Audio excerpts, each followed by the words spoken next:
செல்வரான விவசாயி rich farmer ஒருவரின் நிலம் நன்றாக விளைந்தது. ஏற்கனவே கட்டி வைத்திருந்த களஞ்சியத்திற்குள் சேர்த்து வைக்க இடம் இல்லாத அளவிற்கு மிகுதியான தானியம் விளைந்தது. எனவே அந்த கூடுதலான தானியத்தையும் பிற பொருள்களையும் சேர்த்து வைக்க ஏற்கனவே இருந்த களஞ்சியத்தை இடித்துவிட்டு இன்னும் பெரிய களஞ்சியத்தை கட்ட முடிவு செய்தார்.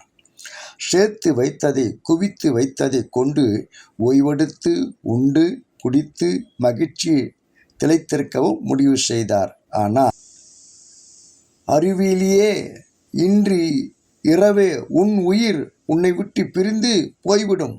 அப்போது நீ சேர்த்து வைத்தவை யாருடையவையாகும் என கடவுள் அந்த செல்வந்தரிடம் அறைகூவல் விடுத்தார்.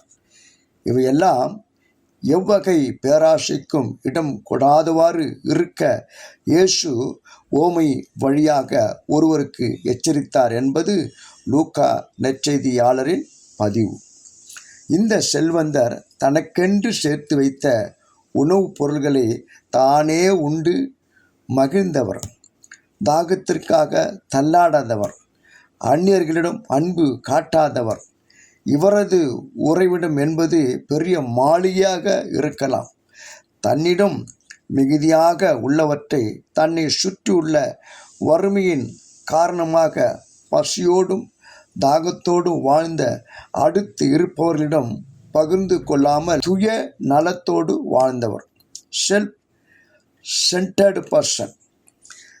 தன்னையும் தாண்டி இன்னொரு உலகம் இருப்பதை உணர்ந்து பார்க்காதவர். மரித்த பின்னர் அவருடைய செல்வம், சொத்துக்கள், உடைமைகள் யாருடையதாக இருந்திருக்கும்?